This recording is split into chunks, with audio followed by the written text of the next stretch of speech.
Welcome to the Live Courageously podcast show. I'm your host, John Duffy, and this is my 56th Live Courageously podcast show since I started the show about 2 years ago.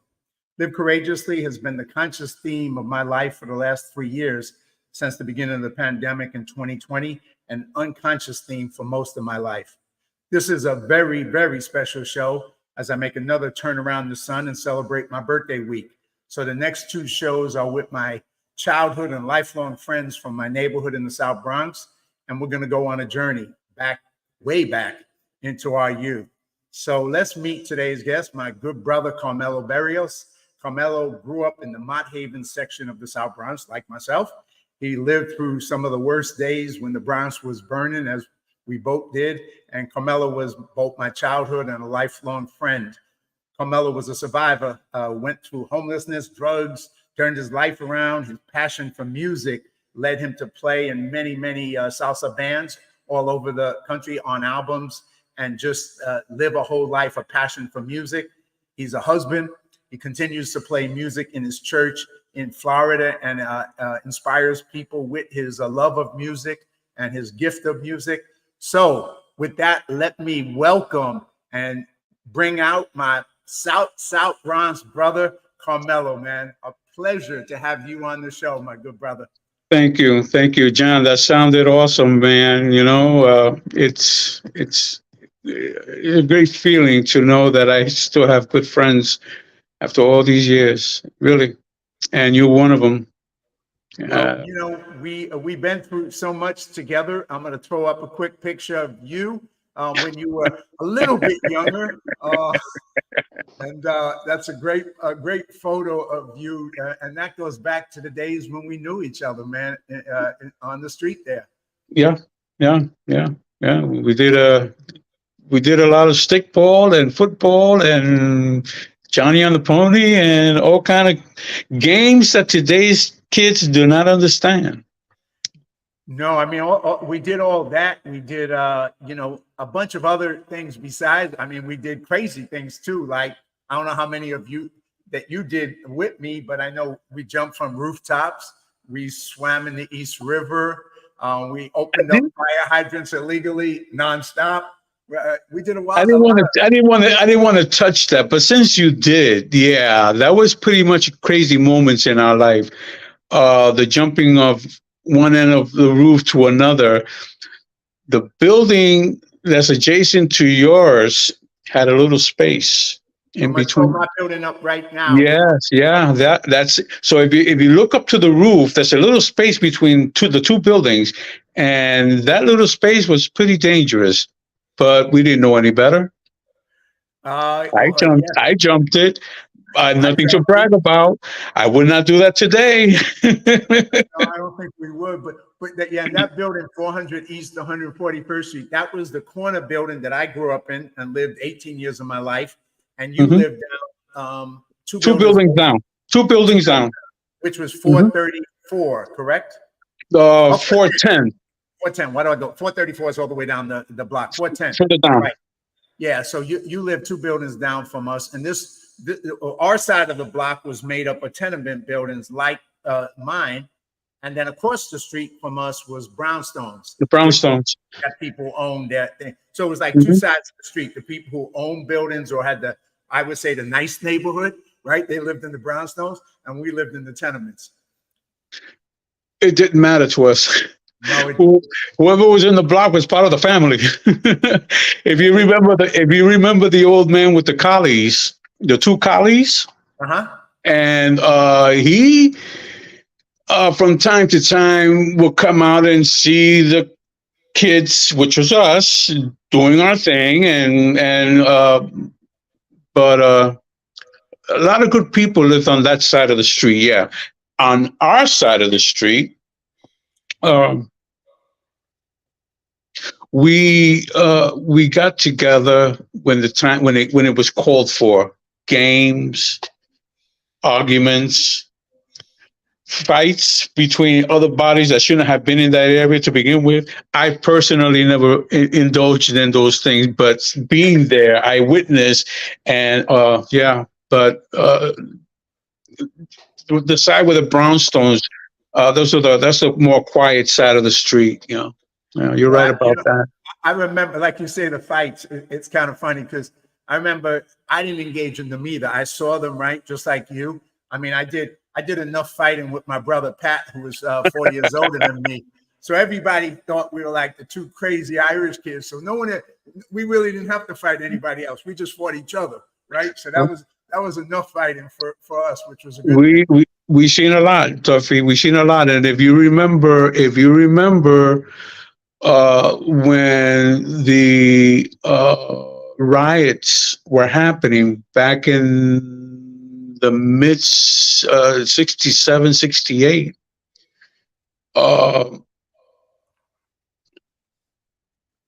it was things like that kept the group of guys in the block kind of like straight.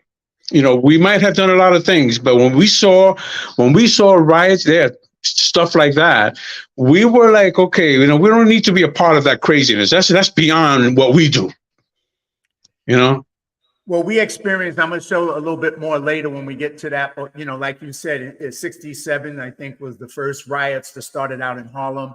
And then kind of came up to our neighborhood because there was two bridges from Harlem into the Bronx, the Willis Avenue and the 3rd Avenue Bridge. Right. So the riots started out in Harlem, and then they gravitated up to our neighborhood. And then in 69, there was another set of riots, not as crazy as the 67 ones, if you can say. Right. Not as crazy. No, you're right. You're absolutely right. They were milder, and they were kind of more driven for a purpose, because the Young Lords was the group that did it at the time, and they started burning garbage. And so it started to be a movement to try and get some change going on. But we'll get back into that. But just to go back into our childhood, when did you come to the block? How old were you? When did you meet me? I'm thinking spring of 66. Okay. Spring of 66, yeah. We were both teenagers at the time, obviously. You were a teenager. I think I was 12. I would have turned 13 that following that January of 67. Wow. And so that photo that you saw was taken a year or so within that time. But 66, it's funny, man. 66. I didn't. When I moved to that block, I was like, okay, so I'm here, and I didn't know Victor and his brother. Well, I didn't realize. I didn't know we were related. We were related through my stepfather, my brother's father, their family. Right. And before I met you, I had already known them, and how we got together, we formed a team to play touch football, because it was already coming into September. It was already coming into the autumn. And of course, autumn meant football, and it meant, now we could stay out a little longer before it starts getting dark. But yeah, when I met you around 66, late 66, I would have never imagined you to be who you are, or turned out to be, because even then I said to myself, well, this is a cool guy. As a matter of fact, you were the only one that stuck out from everyone else. I don't mean to, I'm not showering you with, I'm not showering you with all this beauty, because that's what it is. I was still learning about you. I was still learning about the guys in the block and stuff. And what was I, 12, 13? At 13, what do I know? I'm still just learning about myself and my neighborhood, my surroundings. But you played a very important role in those early years, a very important role, because though I might have had a few people in my building, I'm going to run you something. So okay. On the fifth floor, you have Toruco. On the 4th floor, you have Roberto and Jimmy Ortega. On the 3rd floor, you had, this is the building I was living in. On the 3rd floor, we had that trio. On the 2nd floor, we have Victor on one side, Jay Martinez on the other side, and I was on the 1st floor. And then our next door neighbor were two brothers that I believe were scientists. You remember that? Yes, yes, I Okay. do. Okay. And they were there for about another year or two before they actually moved out. But uh when I say that you played an important role was because when I met those in my building, you stood out. You were in a different you were you stood out. You always stood out. Matter of fact, I don't know how you didn't even have a complex. You were just like, I'm part of this. I'm part of this. I breathe, I live, and I can walk to here at any time I want. And that's basically how I saw you. You had no complex. You had no fear. You wasn't tough, and you wasn't, the macho man type. No, you was the simple person that you are, and that's what kept you, you know, uh, close to other people because they saw that in you and they gravitated to that. Even those down the block that we really never hung out with, who hung out with them? John Duffy did. Well, Matter of fact, if it wasn't for you, I would have probably never met any of them. well, So thanks it's you. thanks for sharing all that, man. I appreciate all those kind comments. But it was kind of, like you said, it was a adjust and adapting. Because here I'm going to put up a quick picture, and you know who this is, and I'll come back to this. That's my mother in the apartment on the third floor where we lived, and that's her. I took a picture of her in front of the wall back there. So I'll come back to that picture. Wow. But we grew up. My dad died when I was 4. Me and my brother, who was 4 years older than me, we grew up in the neighborhood changed, right? And all of a sudden, most of the white people cut out. They were afraid. It got poor. It got bad. And so I had to adjust like everybody else. So my friends were everybody. They were older kids. You were the younger kids. I hung with the younger kids. You didn't show it. I hung out with, all the Puerto Rican friends, which was our crowd. And then I hung out with the Dominicans in the middle of the block, like Eduardo Gomez Go-Go. And then I hung out, because of him, I hung out with all the black kids who played basketball. So it was kind of like I went back and forth between everybody, and it just felt normal. It didn't feel like. That's my point. That's my point. But I wouldn't want to separate the nationalities. Here's what I saw. A young man that had no fear. Not that he was tough, but just showed no fear. I am who I am, and I'm going to hang out with my friends. Whether it was, we used to play football, touch football in the street. We had to choose sides. We had a few guys from down the block. We had a few, Gogo, his brother, his older brother. Then you had us from 410, and even your brother, and even those from outside of the block. But the thing is, there was no animosity between color barrier. It was not that. We knew who we were and what we're doing.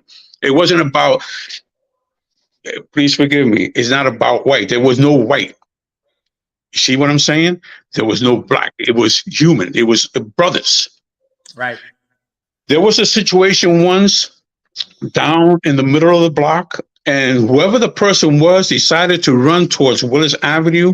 And I remember Viejo telling Macho, Chino's brother, his younger brother, who actually passed away back in those early days, stop him. And he did. He didn't know anything, but he stopped him. And at that point, the crowd kind of converged, and the poor guy, who I don't know who he was and whatever he did, but that's not where he needed to be. But that's what the block was about. It wasn't a name gang. You know what I'm saying? It wasn't who's better than who. No, we just knew each other, and we knew we can hang or not hang. That's where you come in. You didn't focus on any of that. As simple as you made it seem, that's how we took it. Well, and this is a side of I'm going to play, because I think it's something, because everybody who doesn't know the Bronx or the South Bronx, and people who've never experienced it, right? They got one side of it. They know one side of it, and it obviously has had a bad reputation. Some rightfully deserved. But on the other hand, like we're talking about, to us, it was just a neighborhood, man. We had friends, we had fun, we had people, we loved each other. It was our home.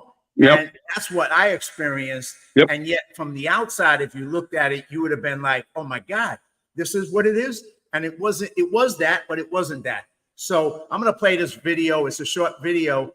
It just shows the worst part of the Bronx during our time. And then we can talk a little bit about it. So just give me a minute to. Okay. What area would I be looking at? Well, this is, and I'm going to, let me just throw this map up real quick. This is a map of the Bronx, and these are precincts. So the 41st precinct is ours. 40th is ours right there, the 40th precinct. Yeah. 41st was Fort Apache. Fort Apache. Oh, okay. That was considered supposedly worse than our neighborhood, but it was close. You know, both of them were fairly close. So this kind of deals a little bit more with Fort Apache, which they made a movie about with Paul Newman. Fort Apache. Well, you have to understand something. These small little districts all had their reputation. The 40th precinct was not one of the worst precincts. Where Fort Apache, they had a reputation for a lot of craziness. Yeah, Simpson, Westchester. That's right. It bled a little bit into our neighborhood at times, but it was, and areas were bad too, but not as bad. But I'm gonna play this real quick, and go ahead. You know, and then we can come back and talk about this.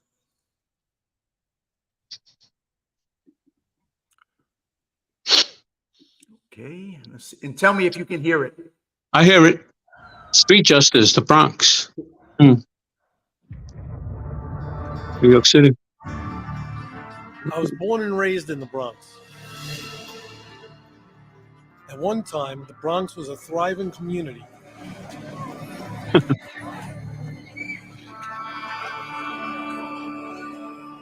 But towards the end of the 60s, that started to change. Businesses moved out. Crime moved in. People were left with an overwhelming sense of fear and hopelessness.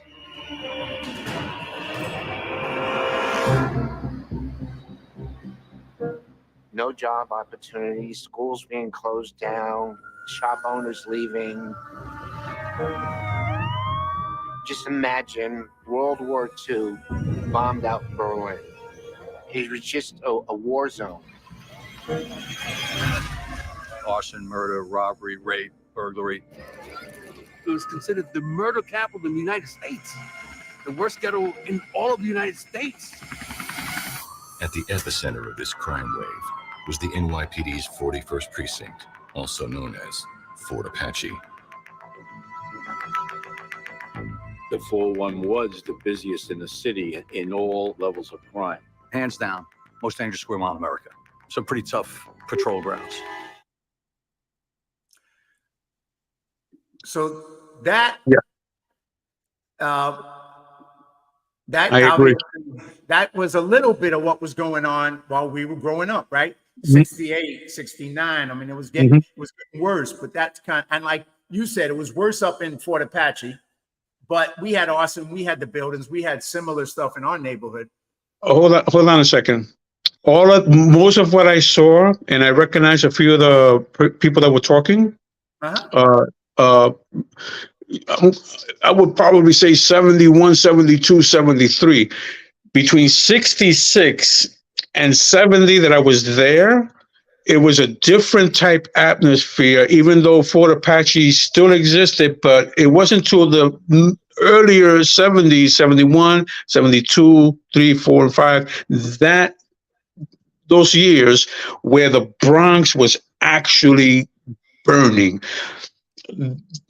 Things happened that should have never happened, whether it was political or otherwise. The fact that it happened, a lot of people suffer from that. Our generation, between 66 and 70, we were already aware of the changes happening. What we did not do was get caught up in the politics and in the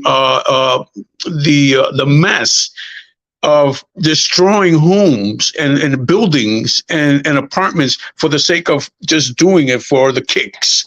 We were not that kind of crowd. We were fearful and saddened the fact that it happened and we had to see it. That's what bothered me the most. But we would never engage in that. We were from a different. You know what I'm trying to say? We were from a different type. No, 100%. Because there was, I always like to say about in life, there's the good, the bad, and the ugly. And I think a lot of our crowd was the good. We were we were normal kids, but we were mostly good kids, and we were not part of the madness. And yet we were known as títeres. Títeres from the hood. Well, we never did anything like that. We never killed people. We never, assaulted people and burned buildings. But we had to, I don't know if you remember. I'm going to throw up some stories from my life too. But this is, what this is right here, right? Willis Avenue. The Willis Avenue Bridge. Right. So we used to cross the Willis Avenue Bridge to go into Harlem. We used to go swimming at the Jefferson swimming pool on 100 and I believe it was 110th Street. 110th Street, yes. Right? And you remember that, yes. Sneak in at night, the fences would be closed. We climb over the fences. We go swimming at night, right? Because we had no money, sometimes just enough money to buy an icy on the way home. Oh my goodness gracious! You remember that? Okay, yeah, or to buy one of these things that we all love, which I'm sure you remember. The best pizza in the world, New York pizza, right? So, there's an Italian where they sold the ices. They also had the pizza store, Patsy's. It was called Patsy's. You remember that? Yeah. That's the pizzeria. It's called Patsy's, and then right next door to that, they sold the ices. We were coming home from swimming all afternoon, and that's the ice cream. I mean, the icy spot. But here's the most interesting thing. I don't know if you got a chance to do this, but if we were able to hitch on a bus to get across to the Bronx, it would be done because we didn't. The money we had, we spent it on ices. Well, they finally took off those little bumpers because yes, they did. Right? Yes, they did. Yes, they did. But that was a way of getting across, and I did. Yeah. I don't think you did. I know I did, and there's nothing to brag about. But growing up, you realize things can happen very quickly, John, and you can lose a limb, lose a life. I don't know if you remember or if you were with me that night. You might not have been with me. I think you might not have been. But we were coming back one evening late at night from swimming at Jefferson Pool. And whoever I was with, as you come across the Willis Avenue Bridge, there's a stairs down to below. Yes, bridge, yes. right? You told me the story. Yeah. So I don't know who it was, Cologne, some of the boys. Anyway, they start making fun of this guy down below who we used to call back in the day a wino, right? Mm-hmm. So they're making fun of the guy, and then he decides to come running up the stairs. They take off, and he catches me, and they're gone. He catches me, and just to throw that back up again, that if I can grab it, that I'm going to try and find it. I know I have it here somewhere, but anyway, while I'm talking, so that bridge, it's nighttime. It doesn't look as nice as this, and there's a way to hang. So he hung me over backwards over that bridge. Yes, he told me. 15 years old, 14 years old, and he threatened to drop me and kill me. So I was talking my way out of it. I didn't do it. It wasn't me. It was them. I didn't say anything. I apologize, brother. So I'm doing all that. And so he hangs me for a while, and I'm like seeing my life come before me. And then I remember you telling me. Yeah, and he brings me up, and he goes, I'm going to let you slide this time, bro. He said, but I got something to tell you. Don't ever treat anybody like this. And, I said, no, I won't. But he left me with a message for That's my point. That's never. Look at who he grabbed. Look at who he grabbed and tortured him, where the others who probably started the whole thing were not there to help you. And the advice he gave you was the best advice he can give to any individual. 100%. When you told me the story, I couldn't believe what I was hearing. I said to myself, out of all the bodies that were there, he picked you. Maybe you were too slow. maybe you didn't get away fast enough. I think I was too slow. The fact that he caught you is just one of those things. But it only goes to prove that we were not bad people, because if we have been bad people, they would have came back, they would have backed you up, and all of you would have ganged up on him. But that was not the case. You had a story to tell. Yeah. And it scared the life out of you. Hell yeah. But he had a heart. It wasn't the only time. I had a couple others like that, getting robbed at Sal's and having a dude put a gun on my head and having to talk my way out of that. Sal's. As a matter of fact, you got me to work there at the supermarket, the Superette. That's right. You got me to work there, and I owe you so much. I have so many memories, John, that it would take more than this show to cover. Matter of fact, I don't even think I want to share it. It's just that, a lot of good times. Here's one. You want to be a big man and show that you can hold a Roman candle in your hand and set it off, but you didn't do it out in the street. No, you did it in your apartment in the bathroom, only to find out, I found out later, that you burned your arm because it backfired on you. Yeah, well, at the time, I think I was selling fireworks at the time to make some money, right? I don't know who else was selling them with me. It was illegal. We were selling fireworks right on the street, and we went to I think Coney Island that day. We went to Coney Island and we came back from Coney Island. Great day, fantastic fun, man. And we come back from Coney Island on the train and we come back to my apartment. I got one Roman candle left. So I go into my bathroom. My mother's in the kitchen. I go into the bathroom. I'm going to fire off this Roman candle. And instead of it shooting up, it shoots back into my hand. It backfired on you. Oh, man. And it burned my whole hand. And my mother wanted to take me to the hospital. And we used to call the hospital at that time, Lincoln Hospital, the butcher shop. Oh, yeah. So I was like, nah, I ain't going to the butcher shop. No, I ain't doing it, man. So I'm laying in bed in massive pain. And then I just I remember. I just started thinking about Coney Island. And I was, having such a good flashback to Coney Island that I fell asleep and forgot the pain. And I woke up the next day with blisters all over my damn hand. Yeah. I remember you telling me that, you showing me. I remember you showing me your arm, and it was like, it's hard to believe that you went and this happened. But fireworks, as dangerous as it might have been, I remember once putting a firecracker in somebody's back pocket and it blew up. And I said, for the life of me, never. It freaked me out to think that I couldn't do that. The fact that he didn't catch me and I didn't get a whipping behind it, the thought that I could have damaged something to him really made me realize, no, I got to stay away from all of this. I love my boys, but I learned from my boys how to protect myself from my boys, because that influence was a bit much. You stood out. John, you were the exception to a lot of things. I hung out with you because of your kindness, and people respected you because of who you are. Other than that, probably would have never been able to hang out with you, because we did a lot of crazy stuff, bro. Central Park, ice skating in the lake, football in the snow in Berger, and in a Grand Concourse, or was it Grand Concourse, or 138th Street, 137th Street, and that's 141st Street, right? That's I don't know what street this is. That looks like 141st. And then this is 130th. Yeah, that's St. Jerome's. That's St. Jerome's. Yeah, that's where I went to So, school. and I say this because you had a different attitude. You might have gotten caught from time to time in certain circumstances, but your attitude and the way you carried yourself, it made it easy for me to gravitate to you. And you didn't look at me like a younger brother. No, I was your boy. We were boys. We were growing up. If you got in trouble, I got in trouble. If I got in trouble and you saw that I messed up, you were going to tell me. You know what I'm saying? But we were not like that. And so when I say between 66 and 70, that attitude that people carried, you got to understand too, the cops were more family friendly to the kids and to the family than from the 70s on up, where all of a sudden they turned around and started attacking the cops that are helping us. How you do things like that? And no wonder why things got out of control. Well, we There's used to one cop. with There's the one top. cop.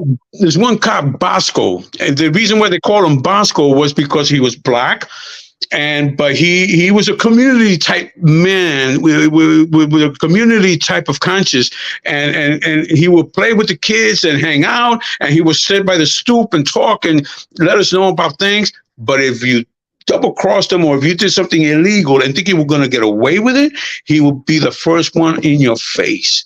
And I seen him in action. I seen him do these things. Bosco was just a given name, but the guy must have had a heart of gold, because everybody liked him and everybody respected him. They weren't afraid. Whatever he said, take it as gospel. He's not going to lie to you. And a lot of people felt that, well, who's this guy? And that's when attitudes start to change. All of a sudden, cops that are looking after the community are now looking after their own life, because you got creeps out there that feel, no, who's this guy, coming into our area, taking over or helping the community. All of that, I try not to get into that, because really, it's ugly. It's ugly. But what you're saying is so true. I mean, because he was just somebody. He would take off his gun, give it to his partner, and throw down with you, fist fight. If he had to, challenge him man to man. And he was somebody, like you said, he was this tough guy, and in a tough place, and he just, he cared. He really cared about people, and you knew it. But he wasn't somebody that you could mess with or you could get over on. You're not supposed to. He did his job, but he treated everybody with respect. He gave you the respect that he deserved as well. So yeah, I mean, and yet, like you said, and I'm not going to say who or anything like that, but I told you a story about it. But there was at one point I knew a story where somebody who was obviously going down the drug path at that point in their life actually threw a refrigerator off the roof trying to kill him. And luckily did not succeed. And luckily, it all kind of nothing ever happened with it. But that's the neighborhood it was. There was good people, and then there was bad people. Yeah. And then because of drugs and because of this thing called, heroin, goodness gracious. It got really bad, right? Because then it just took the neighborhood even in a worse turn. And then the neighborhood got even worse because of a drug addiction. Well, you see, that part, the drug part, has always been there. Those individuals that got caught up in it, and I lost a lot of friends behind it, even in the late 60s, early 70s. And I said to myself, wow, it's unfortunate, but it's always been around us. But drugs, John, in the 40s and 50s, that generation also had to deal with these situations. And our generation, from 66 to 70, and the crowd we were in, there might have been one or two people that indulged, but it didn't trickle down until later into the earlier part of the 70s, where those that never did in the 60s and the 70s are all of a sudden a part of that. You know what I'm saying? And that's a piece of a fact that we had to live with. I lost countless friends behind that, and I feel bad. Today, I can still remember us having a good time. I cannot imagine them being so lost that they actually lost the battle and lost their life in the process because of these drugs. But that, want to get into politics, and that's a whole different ballgame. We'll get real quick into that and come quick out of it, because I'm not going to spend a lot of time. No, I really don't want to indulge in that either. Yeah. But I kind of, went into that for a period of time. Obviously, as you know, it was part of my journey in the Bronx. But before I go to that, like you said, a lot of people kind of got caught up in heroin. A lot of my friends, and I just got lucky, Carmelo, because I say, looking back on it, my drug was basketball. So luckily, when all my friends would come and say, "Hey, let's go get high," I'd be like, "Yeah," as soon as the basketball game is over. And the basketball game was never over for me. I'd play until 4 o'clock in the morning, right? So I was easy. You know, I almost fall asleep running down the court. That's how Easy. crazy I was. Crazy, Easy. right? And I loved it so much that it gave me something, a positive thing, as opposed to getting caught up in some of the negative. So I got lucky, you know, and I didn't make that other choices. But I hung out with all of them. I hung out when they were high. I hung out when they were doing their thing. But it wasn't my thing. And so I got lucky that way. And that kind of got me through that phase of life. And luckily, I didn't go down that path because it would have been harder. But Well, as you know, I mean, being the guy, I'm going to show a quick picture. I remember growing up in that neighborhood, I got involved in the politics. This is the Nation of Islam. I used to buy their newspaper, Muhammad Speaks. I mean, they used to freak out. This white boy would come up to them on 149th Street. Wait a minute. You're skipping a part here when you started getting into martial arts. Oh, yeah. Yeah. You were the only guy in that block that was into martial arts. For some reason, it just trickled down from you. It trickled down, and then when you got into the revolutionary part of politics, I learned all about these guys because of you. The Paper Palante, Malcolm X, Eldridge Cleaver. I learned all of these guys because of you, Mr. John Duffy. You used to have literature and newspapers, and I'm so grateful. I'm so grateful. I learned it from you, because if I had learned it any other way, it probably wouldn't have affected me as much. That's the influence you have. When you learn something and you pass it on, you make it your mission to at least pass on the real part of it. You know, you don't bullshit. You say it how it is. You can read it and you can see it. When you were doing martial arts, that was one thing. When you were doing your revolutionary papers on the Black Panthers, the Young Lords, and Malcolm, and it was all a learning experience.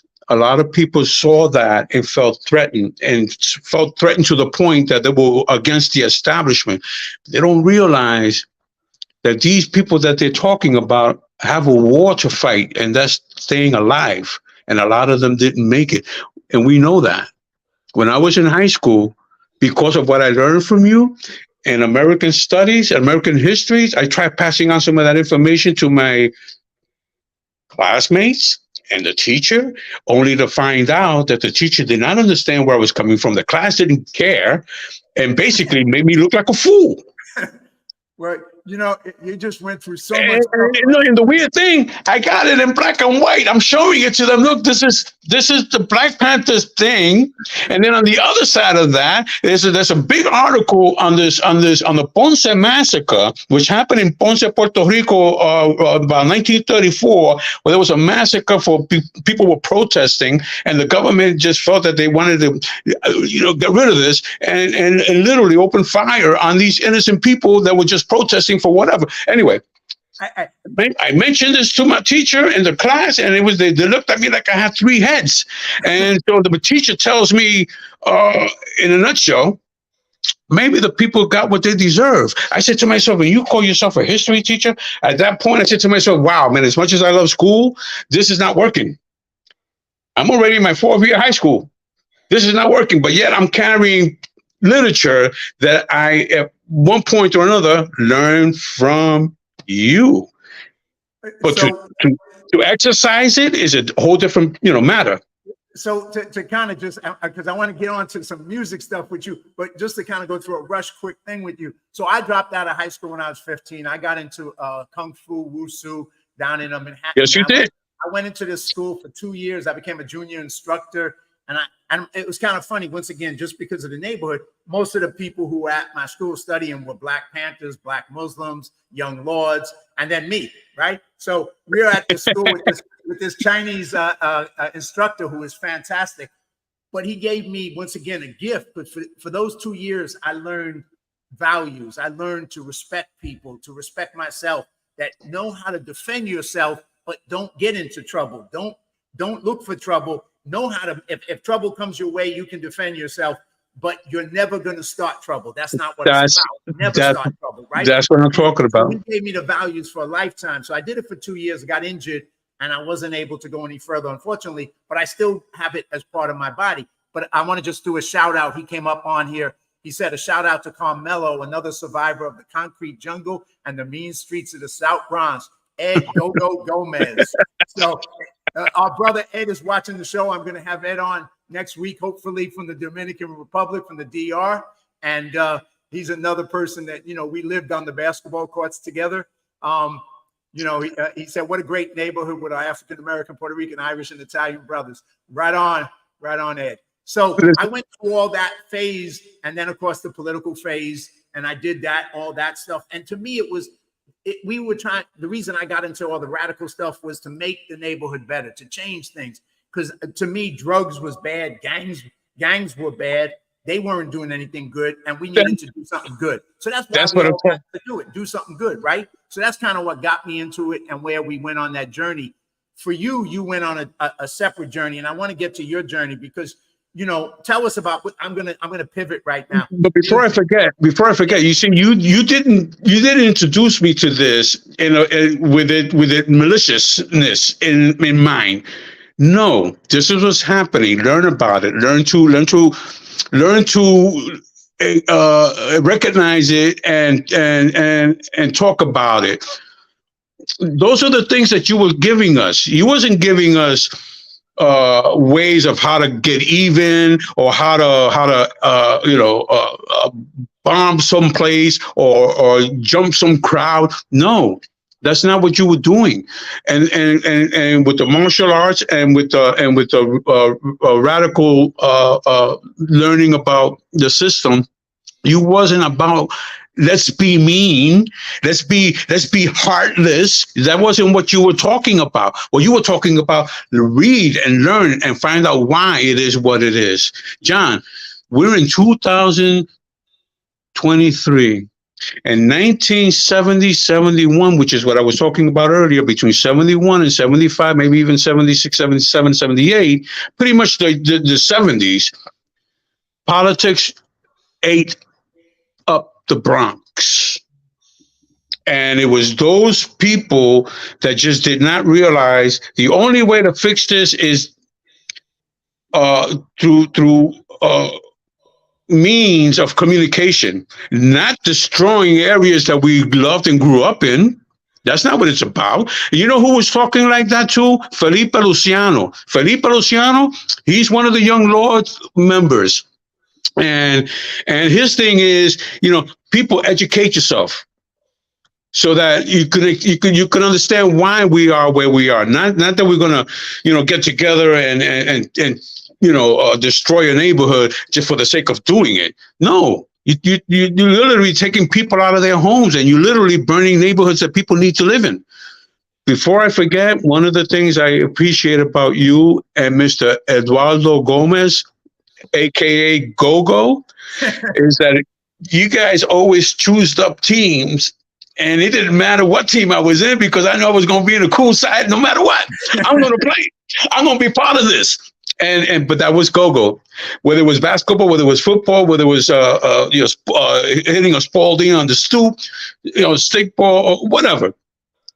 That was the people we were. We were about fun. We were living in slums, but we didn't see slums. We saw caring people. Our families took care of everyone else. Their families took care of us. Your mom's was an angel. Your mom's was when I met your moms, I said to myself, holy cow, she's still living here. Other people would have given up and say, I'm out. Your mom's was there from whatever time you guys moved in until she couldn't take it no more. I believe she moved out to, did she go back to Ryan?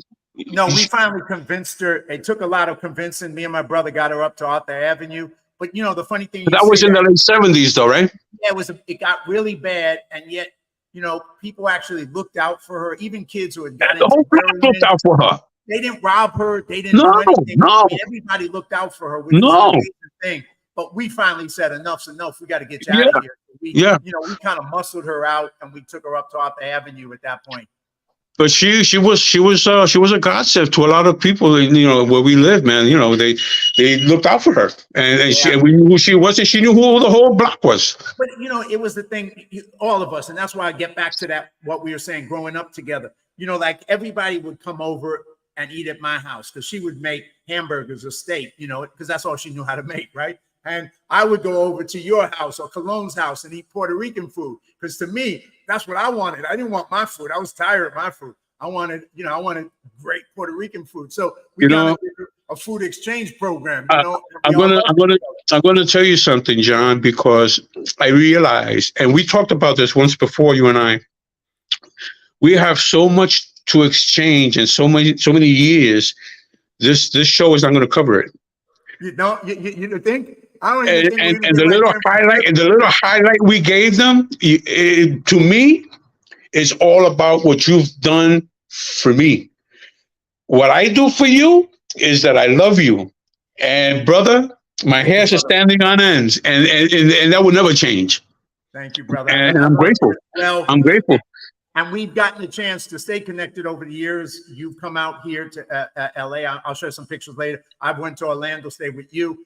But before I get into that part of it, I got to get to the most important part of who you are, is music. Musica, brother. So, I tell you what. I was practicing something. I know you have a birthday coming up, so it's a very simple theme, and we know what it is. But this is my version to you because I love you, and this is not to be sold. Okay, so bear with me.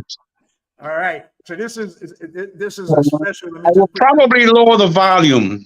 Oh, I like that. I like that. That's one of your pictures. Yeah, that's a great picture, man, of you on the drums, and I got it from your Facebook page. Now look at before you start, just for everybody, look at that collection of music behind him. OMG, as they say, the kids say.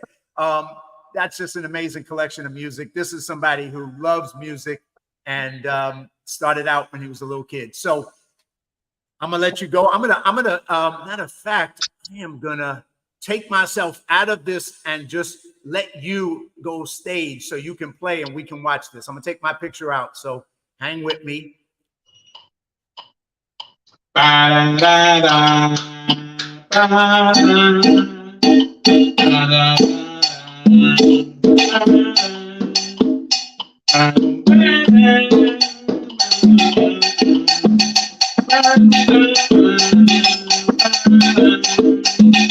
Happy birthday to you. Happy birthday to you. Happy birthday, John Duffy. Happy birthday to you.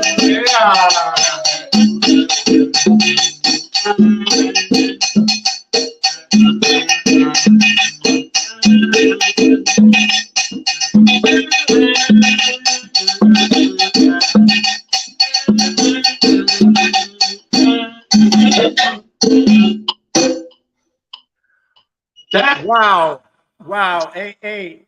Oh man. That's the blessing of our friendship after all these years.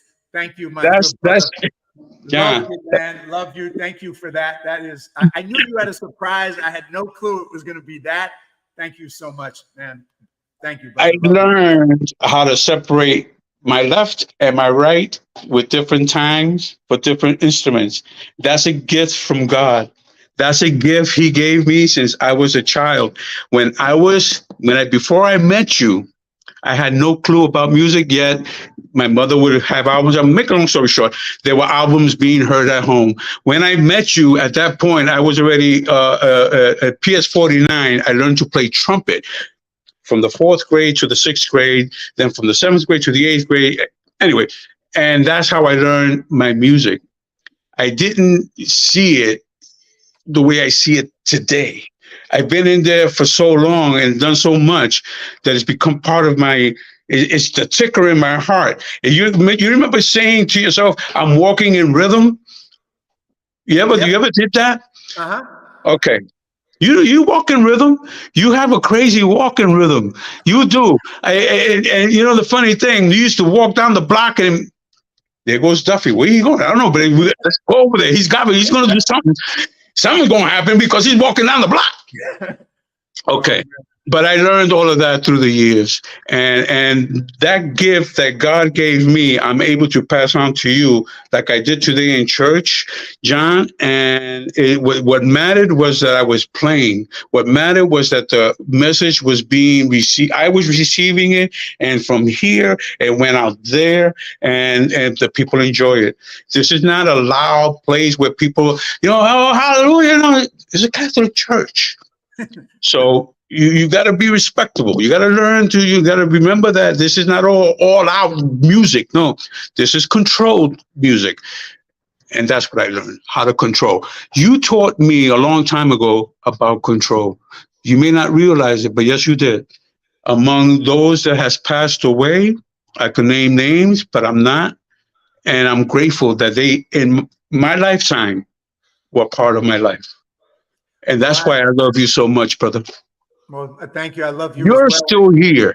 And you're on my birthday show, man. So I'm like, but anyway, your cousin Lillian said that's her cousin. She's watching us. Hey, Lillian, shout out to Lillian. Love Lillian, yeah. That's Victor's sister. That's Victor's older sister. And then, of course, Eduardo wished me a happy birthday, his Irish brother. Thank you, Eduardo. And you're on the show next week from the DR, man. We're going to go strong again. But, the thing, some of the stuff with music, I want to go there and then later because I don't want to come in because I'm going to go into some of the people later at a sad moment. But it's the same crowd. But like you were telling me the other day about music, you were listening to country music from your folks, right? My stepfather. Yeah, my stepfather. Yeah. And then you said I introduced you to a whole set of music, which you reminded me. You are influential, and you didn't realize it. So tell us that story, man. Go a little bit. Okay. I didn't know about Marvin Gaye and Tammy Terrell till you told me. I didn't know about the Temptations and Supremes doing a single album together till you told me.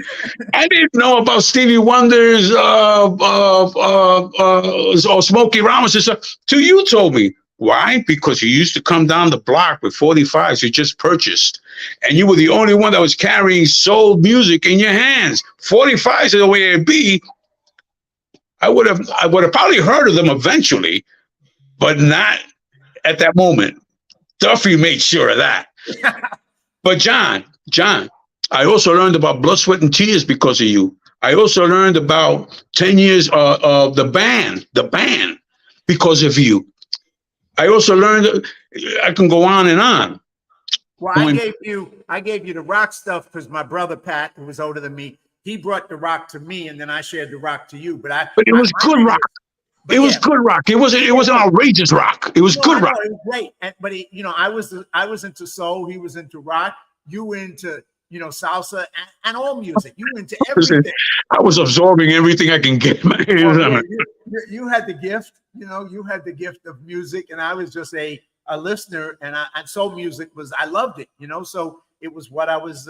I grew up on. That's kind of who I was. So yeah, man, those were fun times. I'm gonna throw up a couple of pictures of you and then we'll talk more. But this is just a series of pictures of you playing.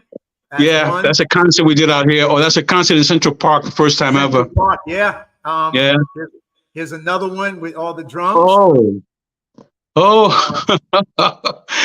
those three guys there, very close.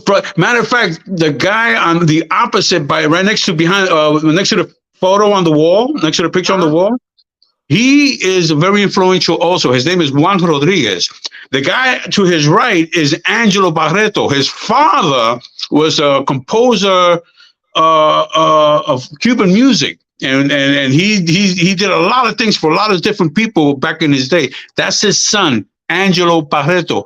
The guy on Angelo's right is actually the owner of the apartment, and those drums are all his. Wow. And we just decided to go up there one day, and there they were. And so we just grabbed the drum and started playing. And here Yeah, this is my boy Juan. And Carlos. Carlos is a dancer, guitarist, just a wonderful person. And the guy behind him is a bass player. I forget his name, man, but he awesome people. John, I oh my goodness gracious, how dare you? I'm just here's you singing too. Holy, well, yeah, you could say that. She is her name is Awilda. She did two of our CDs that I'm on, and she's the lead singer on several songs. Yeah, she's awesome. And that's Angel Rodriguez on the far end to the left, and Tito Puente in the middle, and Willie Rodriguez next to on my right. Willie Rodriguez is Ray Rosado's brother-in-law, and he knew me from '69. He's out here in Florida. So yeah, and then the guy on Angel's left.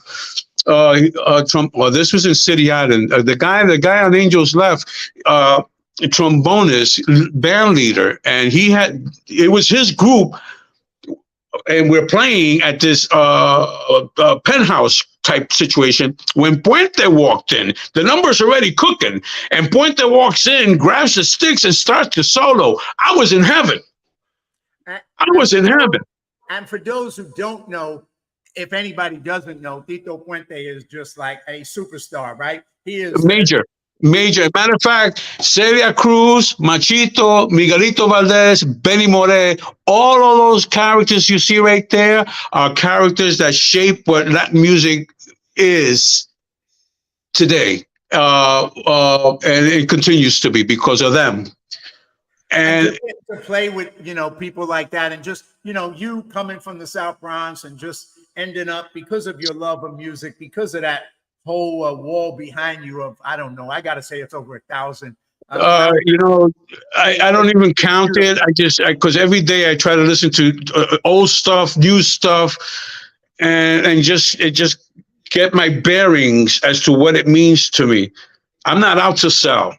I'm not out to make money from souls that passed away and this is what they left. No, but I'm grateful that they're out there. I'm grateful that I'm able to listen to these things. Man, there are times I sit here and I say to myself, wow, our parents, they had it good as far as music is concerned. Politically speaking, they didn't realize it, but they were going to be messed up. But as far as music was concerned, they had the best. Puente, Machito, Tito Rodriguez, and on and on and on. And, the last time I was down, that's us in your place right there in Orlando. And, the whole time that I'm there with you, it's a picture of me and you shaking hands. But, you're like giving me an education. And then check out this song. And then check out that song. And you're like, like I'm sitting there like I feel like I'm in a music. No.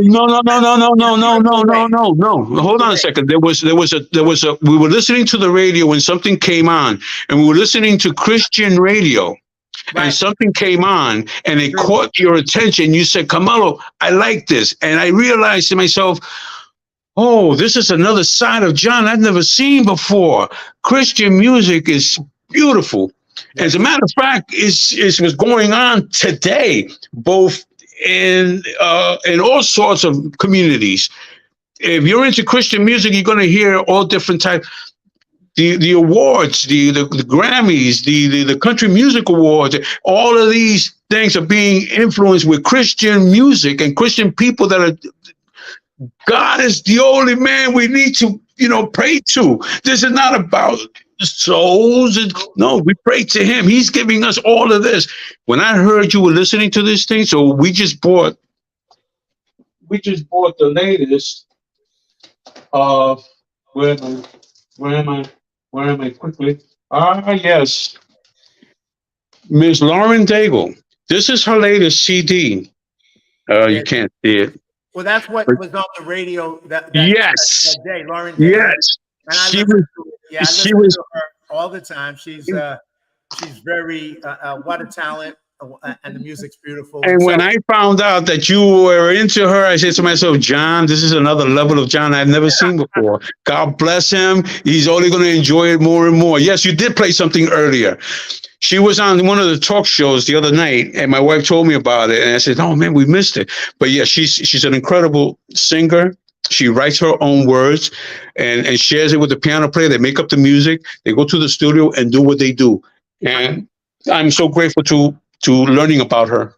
Yeah, she was excellent, and we had a great time because then you took, then you played some additional Christian music that you were listening to, and we got a chance to share and listen to all that. I know you can't read it on your screen, and I got to read it even though it's long because my boy Eduardo is. We grew up cultural and social revolution. Cultural and social revolution. Our musicians were artists, poets. They described what we were living. Marvin Gaye, What's Going On, Mercy, Mercy, Revolution by Smith, Curtis Mayfield, We the People, We Are Darker Than Blue, Willie Colon attended high school. We were a hub of great people like Nate Archibald, Willie Colon, and yes, Bosco was an awesome police officer who even played. That's our life. That's our life. You just read our life right there.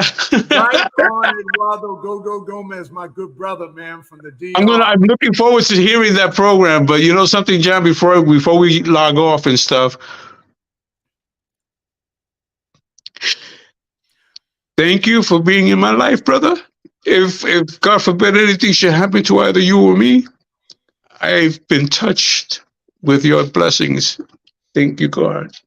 Because of him, I'm grateful to you.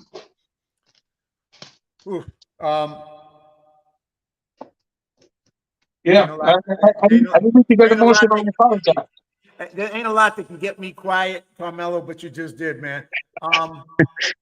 I say that because much love, man. A quick story. I was talking to a good buddy of mine, Mr. Raymond Rosado. He passed away not too long ago, 3 years ago. He's the leader of the group that I made the CDs with. Anyway, so in the process of talking about the third CD, something that was going on in there, I'm on the phone here in my house in Florida. He's in the Bronx. And so we got talking, and I said something, and he disagreed, and I disagreed. And so we hung up. And I said, you know what? I'm going to call him back to make sure that we understand what we were talking about. Well, he didn't pick up the phone that day. He didn't pick it up the next day. He didn't pick it up the next day. That Saturday, I found out he was gone. My heart has been broken since, brother. I have my wife, and I love my wife. And I'm grateful to the Lord for giving me every day. But when I lost friends like Raymond Rosado, it makes me realize that you, John Duffy, as long as you're alive, and we're gonna share this forever. But the day one of us fade out, I'm blessed to have you. And that means more to me than all the monies in the world, buddy, and all the music in the world. I'm going to just throw up, since we're on a kind of sad but appreciative note, because we've been in our lives. And I want to throw up somebody who also was in our life, because you'll see all the people in that picture, which is Willie Russian, who we grew up with, who was a musician. Oh, my goodness. And when he passed, and this is the group that was at my goodness. You got Juan Rodriguez there, you got Danny De Valle, you got Victor Maldonado. You got a few other people there that knew Willie. I may not have known them, but they knew Willie really well. Yeah, there's a bunch of people that you know, all from the block. And former girlfriend of mine, Lucia Hernandez from the Bronx. So just a whole group of people. And then you remember this picture right here, right? Oh my goodness. That's Doña Elma, man. That's Papos and Mary Martinez. That's Mrs. Martinez. That lady, man, talk about godsend. John, let me tell you something, brother. I didn't get lost because there were people there that cared for me. That lady there took care of the block like your moms took care of the block. She was no different. You know? You shouldn't have put that up. She's blowing me up, man. You're messing me up. She was an angel. She touched our heart. She lived in the projects across the street. She was an incredible angel. And then I got the opportunity, and just like you say, these are all my friends for a lifetime, people I grew up with. And this is, you know, you may recognize this opportunity and this family, the Martinez family, right? That's Melba. That's Melba and Mary. And Mary, right? and they made me a dinner when I got down there, and I took my daughter on a tour of my neighborhood with Willie's daughter and Willie, and we went and had dinner with them, and we hung out and we reminisced about the South Bronx, man. So all those moments, all those magic moments, all those things that I've been blessed in my life to have those people in my life. And of course, that's why you're on the show on my birthday, singing me, of all things, happy birthday, brother. I am so blessed, grateful, and say, hey, God's definitely, I didn't plan this out the way it was. God obviously had a bigger plan for me, and he took me on a journey, and I'm so grateful for that journey. Well, so grateful that he kept you in my life. Thank you for carrying me along. Hey, thank you for carrying me along, man. It'll last with me for the rest of my life. We both carried each other, and I know sometimes people who ain't been from the streets and ain't been from the bottom like we have, when you get on the phone with me and we talk, that day is a blessing to me. I get off that phone, and no matter what's going on in my life, I just got blessed that day because the conversation is one of a love between two brothers. But let me say this, because where we came from and how we grew up, no, we make the difference. We make the difference. You have a choice of doing the right thing or doing the wrong thing. It's just basic. Right. You know what I'm saying? And if you can't decide that, then you're in trouble. I'm just fortunate, to make some of the right choices, because even when we dropped out from each other's lives, John, there were situations that I said to myself, no, you don't need to be here. You better move, and you better think about what you're doing. Get out of here and do what you have to do to not be here. And as much as I love music was an influence in such ways that if I'm not on stage, then I'm out there doing what I'm not supposed to be doing. I try to get the best out of being a musician, and that's being on stage. I be on stage and I'm a whole different person. I'm out about walking the streets of New York or Florida.